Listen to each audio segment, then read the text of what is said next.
अब्दुल्ला साहब, आपको क्या लगता है इस तरह के रिमार्क जब सामने आते हैं, गुड टू सी यू, फिर ये मासूम का लफ्ज़ जैसे इस्तेमाल हुआ, इस पर तनकीद जो हो रही है, आपको लगता है वो जस्टिफाइड है, मुनासिब है या नहीं होनी चाहिए, गलत है? आपकी क्या राय है? बिस्मिल्लाहिर्रहमानिर्रहीम। देखिए, अदालत का काम जो है, इसीलिए वहाँ जो अदालत के सामने एक तराजू लगा होता है, जिसको तराजू एक देवी ने उठाया है, जिसके ऊपर आंखों पे पट्टी बंधी हुई है। तो लगता है कि वो पट्टी जो है वो कहीं सिरक गई है, इसमें तो कोई दूसरी राय नहीं है। और जब एक जमाना था, हमारे दोनों मौजूद शुरका इसको बखूबी जानते हैं कि जहाँ जज जो थे वो ना टीवी देखते थे ना अखबार पढ़ा करते थे, और उसकी बुनियाद के ऊपर वो बायस्ड अप्रोच कभी नहीं रखते थे। उनका मिलना मिलाना भी बहुत कम हुआ करता था। लेकिन अनफॉर्चुनेटली अब जो है वो देखा गया है कि उनकी सोशल गैदरिंग के अंदर बहुत उठना बैठना है। कईयों पे तो मैं खुद भी जाता हूँ, मैं उनको देखता हूँ, और वो जिस तरह से अपने ख्यालात का पॉलिटिकल मामलात के ऊपर इजहार कर रहे होते हैं। और फिर हमने सिर्फ गुड टू सी यू की बात नहीं है, हमने एक चीफ जस्टिस साहब की सास जो थी उनकी गुफ्तगू भी सुनी, और फिर हमने ये देखा कि किस तरीके से झुकाव आया, फिर किस तरीके से प्रोटोकॉल्स मिले, किस तरीके से जो है वो हाजिरियां जाके गाड़ी में लगवाई गई, और फिर अभी जिस तरीके से अभी जहाज से आए हैं बरतानिया से, और आप इस्लामाबाद एयरपोर्ट पे जो है वो उनका कर रहे हैं अनप्रेसिडेंटेड। ये देखिए ना, जो एंग्लो सेक्शन लॉ है ये प्रेसिडेंट्स पे चलता है।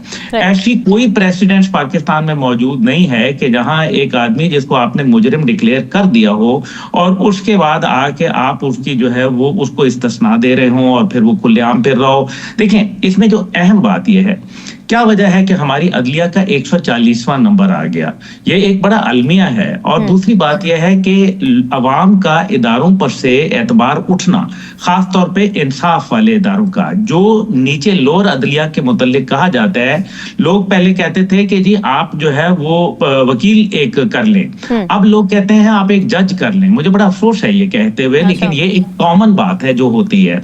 लेकिन अब मसला ये है कि कुछ लोगों को फैसला भी आने से पहले पता होता है, और इसका बकायदा हमने माजी में देखा है, माजी करीब में, कि कैसे जो है वो लोग जो है वो इन्फ्लुएंस कर रहे होते हैं और वो बता रहे होते हैं। और उसके ऊपर अभी जो आज का ही वाकया आप देख लेना, जो 16 और 17 दिसंबर की रात को जिस तरीके से एक घिनौना प्रोपेगेंडा किया गया, और फिर उसके नताइज जो है वो झूठा पुराना खत, और उसकी बुनियाद के ऊपर देखें, इसका मतलब यह है कि पाकिस्तान का कोई भी इदारा हो, चाहे वो सिक्योरिटी का हो या वो कानून का हो, उसको मुतनाज़ बनाने की एक कोशिश भी मौजूद है। उसके मुतल्लिक शकूक व शुबहात, उसके मुतल्लिक नफरतें जो है वो पैदा की जा रही हैं। अभी अगर अमेरिका की हम यहाँ बात कर लें, अभी जैसे नजम साहब ने जिक्र किया, राव साहब ने बात की, देखें जो असली मसला यह है कि अमेरिका के अंदर भी मसाइल पहले उनका और मगरिब का जो तुर्रा था, तुर्रा इम्तियाज, वो उनकी जमहूरियतों पर नहीं था। उनकी जमहूरियत के अंदर वही जूतियों में दाल बढ़ती है जो यहाँ बढ़ती है। मुक्के चलते हैं, एक दूसरे को गाली गलोच होती है, कैपिटल हिल के ऊपर हमला होता है। लेकिन मसला यहाँ यह है कि उनका निज़ाम अदलिया जो है वो चलता था। लेकिन अब जब आफिया सिद्दीकी का मामला देख लें, आप अभी ट्रंप का ही देख लें, तो उनका अदालत का निजाम बुरी तरीके से एक्सपोज हुआ है, जिसकी वजह से ये होल सिस्टम जो है वो शेक कर रहा है। हमें ये जमहूरियत या ये आमरियत की बात नहीं है। दुनिया के अंदर जो दो बेहतरीन मॉडल हैं जो दोनों तरक्की कर रहे हैं, एक चीन है और एक सऊदी अरब का है। और सऊदी अरब के पास तो चले वसाइल बहुत हैं, चाइना तो जो है वो एक अपना प्योर बिजनेस ओरिएंटेड है। आप देखें कि क्या उनकी अदालत पे इस किस्म का कोई हरफ आता है? वहां अदालत अपना काम करती है और धड़ल्ले से करती है, और किसी की मजाल नहीं होती कि उसके ऊपर कोई उंगली उठाए। आज क्या वजह है कि जज साहिबान को लाइव जो है वो टेलीकास्ट करवाने पड़ते हैं, और पूरा मुल्क एक हैजानी कैफियत के अंदर जो है मुब्तला हो जाता है। आप नौजवान नस्ल के लिए क्या छोड़ के जा रहे हैं? यानी कि आपका एतबार जो है इदारों पे से, इंसाफ पे से, कानून पे से, अदलिया पे से उठता जा रहा है। अब देखें, जो तो वेरीफाइड अकाउंट थे जिन लोगों के, उनके ऊपर जो है मिनिस्ट्री ऑफ इंटीरियर को डायरेक्ट करना तो अदलिया का काम है, क्यों नहीं डायरेक्ट किया जा रहा है? क्यों नहीं एक हम अपने साइबर सिक्योरिटी को जो है मजबूत कर रहे हैं? बहरहाल ये बात तो दूसरी तरफ है, लेकिन हम सिर्फ इसके ऊपर आए कि अगर आज आपको पाकिस्तान के हवाले से कोई मशबत और मजबूत इक़दाम करने हैं तो वो आवाम के लिए करने हैं। हमें मुझे आई डैम केयर अबाउट के मेरा वजीर आजम कौन है, मेरा जो है वो आर्मी चीफ कौन है, या मेरा जो चीफ जस्टिस है वो कौन है।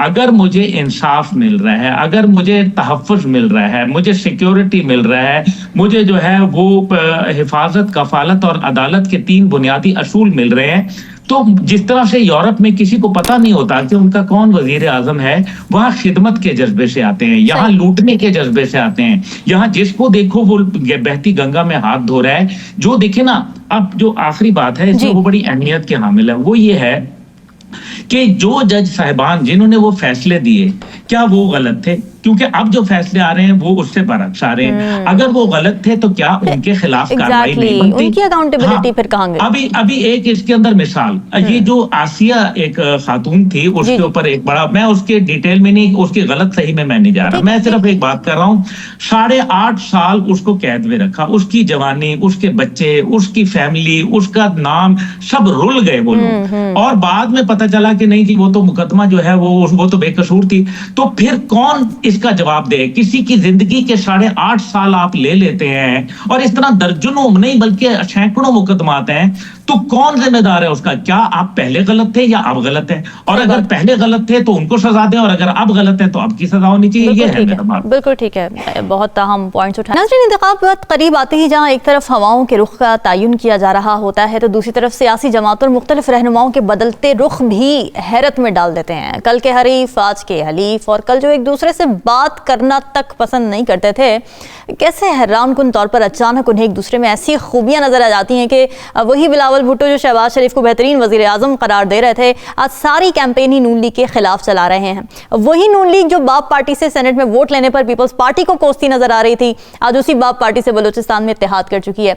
IPP के वही रहनुमा जो तहरीक इंसाफ की हुकूमत में जब उनके साथ थे तो एंटी नवाज बयानिए पर अपनी सियासत चमकाते थे, कैसे आज पंजाब में नून लीग से सीट एडजस्टमेंट करते नजर आ रहे हैं। तो नाज़रीन, हम इस सेगमेंट में ये समझने की कोशिश करेंगे कि सियासी वफादारियों का बदलना क्या हमें ये बताता है कि सियासत में अखलाकियात और नज़रियात का कोई अमल दखल है ही नहीं, या फिर सियासी अखलाकियात बिल्कुल एग्जिस्ट करती हैं, बस हमारे सियासतदान बद अखलाक हैं। राव खालिद साहब, आप इन दोनों बातों में से किस चीज़ से एग्री करते हैं? अगर तो गुफ्तगू की बात करें तो अखलाकी बेहार तो सियासतदानों के बहुत आला है, जिस किस्म की वो गुफ्तगू फरमाते हैं। बाकी जो अखलाकियात सियासत में हमारे यहाँ तो बिल्कुल कोई उसका लेना देना नहीं है। इंटेग्रिटी हो गई, अखलाकियात हो गई, लॉयल्टी हो गई, या कोई नज़रिया हो गया। नज़रिया असल में नज़रिया नापैद होने की वजह से ये मसाइल, जब नज़रिया था उस वक्त लोग खड़े होते थे, अपने नज़रिए पे खड़े भी होते थे। मार्शल लॉ में भी उन्होंने डट के मुकाबला किया, मुश्किल वक्त भी उन्होंने गुजारा हर तरह से। लेकिन अब नज़रिया तो है कोई नहीं, अब तो है सियासत और हुकूमत। ठीक है, कुछ लोग हैं जो इंतखाबात हों, जमहूरियत हो, डिक्टेटरशिप हो, वो ख़ास किस्म के लोग वो हमेशा मंजूर नज़र होते हैं।